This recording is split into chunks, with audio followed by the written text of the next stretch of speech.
سجدے میں دعا کا طریقہ، کیا فرض نماز کے آخری سجدے میں ہم دعا مانگ سکتے ہیں؟ کیونکہ میں نے سنا ہے کہ سجدے میں انسان اللہ کے سب سے زیادہ قریب ہوتا ہے، نیز اگر دعا مانگ سکتے ہیں تو اس کا طریقہ کیا ہوگا؟ پہلے سجدے کی تسبیح پڑھیں، پھر درود پڑھیں، پھر دعا پڑھیں، پھر درود پڑھیں، یا پھر اٹھ جائیں، یا کچھ اور طریقہ ہے۔ لبنہ صاحبہ انڈیا سے، دیکھیں فرض نماز میں تو دو سجدوں کے درمیان کون سی دعا ہے؟ ساجد صاحب انڈیا سے پوچھتے ہیں دو سجدوں کے درمیان جلسے میں کون سی دعا پڑھنی چاہیے؟ نیز جو مشہور دعا ہے سجدے میں دعا کا طریقہ سیکھ لیں۔ سجدے میں دعا کا صحیح طریقہ کیا ہے تو آج ہمیں بتائیں گے مفتی طارق مسعود صاحب اس بیان میں۔ چلتے پہلے چھوٹی سی ویڈیو کلپ دیتے ہیں، باقی باتیں بعد میں کرتے ہیں۔ چینل کو آپ نے جلدی سے سبسکرائب کرنا ہے، لائک کرنا ہے، دوستوں کے ساتھ شیئر کرنا ہے۔ چلیں یہ چلتے ہیں ویڈیو کی طرف۔ فلیش پلے۔ سجدے میں دعا کا طریقہ، کیا فرض نماز کے آخری سجدے میں ہم دعا مانگ سکتے ہیں؟ کیونکہ میں نے سنا ہے کہ سجدے میں انسان اللہ کے سب سے زیادہ قریب ہوتا ہے، نیز اگر دعا مانگ سکتے ہیں تو اس کا طریقہ کیا ہوگا؟ پہلے سجدے کی تسبیح پڑھیں، پھر درود پڑھیں، پھر دعا پڑھیں، پھر درود پڑھیں، یا پھر اٹھ جائیں، یا کچھ اور طریقہ ہے۔ لبنہ صاحبہ انڈیا سے، دیکھیں فرض نماز میں تو بہتر یہی ہے کہ سبحان ربی الاعلیٰ پر اکتفا کیا جائے، کیونکہ آپ صلی اللہ علیہ وسلم کا فرض نماز میں یہی معمول تھا، اور آپ نے فرمایا جب سبح اسم ربک الاعلیٰ نازل ہوئی تو آپ نے فرمایا اجعلوہ فی سجودکم، اس کو اپنے سجدے میں کرو۔ تو امام اگر فرض نماز پڑھا رہا ہے تو اسے تو سبحان ربی الاعلیٰ پر ہی اکتفا کرنا چاہیے، کیونکہ وہ دعائیں مانگے گا تو نماز لمبی بھی ہو جائے گی، اور حدیث میں اس کو بھی پسند نہیں کیا گیا کہ امام زیادہ لمبی نماز پڑھائے۔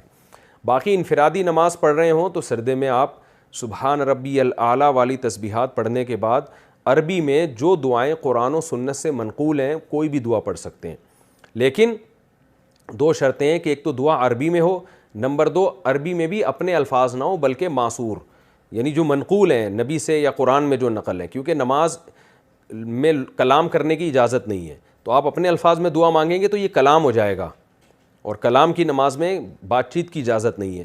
تو جو منقول دعائیں ہیں قرآن میں ہیں یا حدیث میں آتی ہیں تو کوئی بھی پڑھ سکتے ہیں، اس میں جتنی چاہیں پڑھیں، اس سے پہلے درود شریف بھی پڑھ سکتے ہیں، بعد میں بھی درود شریف پڑھ سکتے ہیں، نہیں بھی درود شریف پڑھنا چاہیں تو بھی ٹھیک ہے، تو کسی بھی طرح سے مانگی جا سکتی ہیں، لیکن یہ نوافل میں اس کا اہتمام کرنا چاہیے۔ فرائض میں بہتر یہی ہے کہ سبحان ربی الاعلیٰ پر ہی اکتفا کیا جائے، لیکن اگر کوئی فرض کے سجدے میں بھی مانگ لیتا ہے تو بھی ٹھیک، گناہ نہیں ہے کوئی۔ دو سجدوں کے درمیان کون سی دعا ہے؟ ساجد صاحب انڈیا سے پوچھتے ہیں دو سجدوں کے درمیان جلسے میں کون سی دعا پڑھنی چاہیے؟ نیز جو مشہور دعا ہے اللہم اغفر لی ورحمنی وجبرنی ورزقنی، کیا اسی ترتیب سے آگے پیچھے پڑھ سکتے ہیں؟ اس میں کوئی گناہ تو نہیں ہے؟ جناب ساجد صاحب میری معلومات کے مطابق جو حدیث میں دعا ثابت ہے اللہم اغفر لی ورحمنی وعافنی وہدنی ورزقنی وجبرنی ورفعنی، تو یہ الفاظ ہیں، تو بہتر یہ کہ جو ترتیب حدیث میں وارد ہوئی ہے اسی ترتیب سے پڑھیں۔